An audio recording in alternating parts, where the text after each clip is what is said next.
Hello everyone! Ako po si Jasper. I'm 19 years old and what I've been feeling the past few days, medyo tiring at saka wala, napaka-boring sa work. Pero ngayon, very happy. Hi, it's Aaron Adriano and 19 years old. This past few days, nang napil ko is loneliness. Kasi hindi talaga ako nakalabas nung mga last few days na yun. And then suddenly, nagkaroon ng plan and which is I'm so grateful today. And napil ko na may mga kasama ko and I'm so happy. Hi, Kaya malamig pa kasi. I'm Jamaica. Ang nafe-feel ko this past few days ay kasi last time puro kausap LDR kasi kami lahat kasi online nasa Etibac ako. Masaya that time, tapos ngayon nakasama ko sila. Alam mo na yun. Hi, I'm 80 and past few days I've been feeling really tired physically.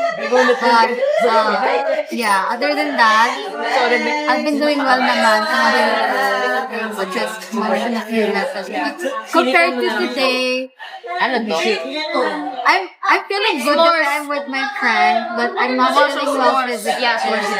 Siguro the business is getting to me na, pero I'm glad I get to have fun with them, especially this season.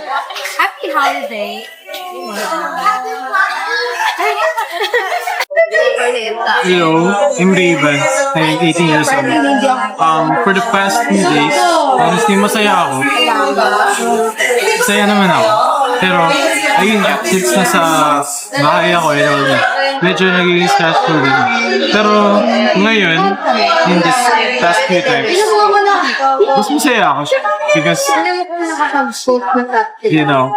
mga nag-aaya, mga kaibigan na komportable ako.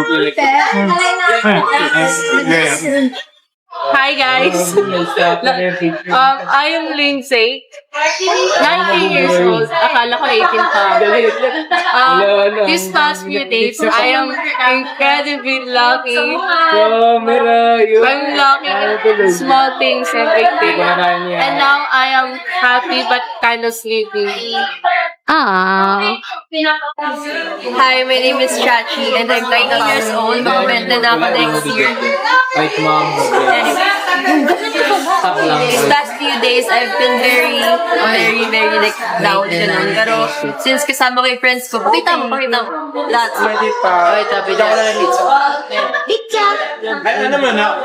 Anyway, since kasama ko yung friends ko, syempre, sobrang saya. Yung water po, nabubuhay yung kanila. Yung water ang bottomless. Hey guys, ako si Ares, currently 18.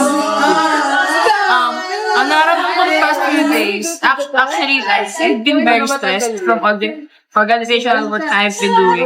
And also yung pressure from the activities and since malapit na yung finals. Pero ngayon, na nag-hangout na ako with my friends.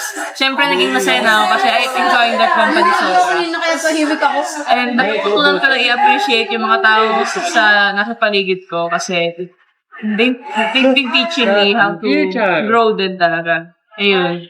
So, in comparison, parang every time na meron ganito, kahit na may late lang, kahit nagpapasti lang kami, sumasaya talaga ako.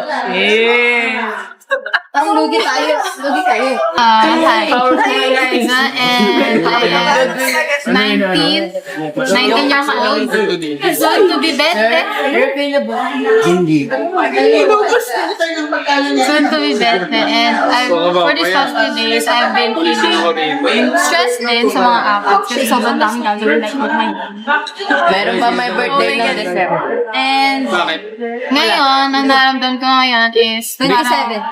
Nakahinga na ako kasi syempre kasama ko na yung mga circle of friends ko and I'm very thankful na natuloy yung pinaplano kasi nung last week pa to, nung Patsy Tapos ginawa ko rin to kasi parang to make up for all the times I've missed hanging with them. Dapat lagi ka ng present, ha? May attendance. Oh. Hi guys, I'm Drew. Currently 18 years old. Lately, I've been really tired. And yeah, I'm so tired, burnt out and everything. But now that I get to spend time with my friends, I'm so happy.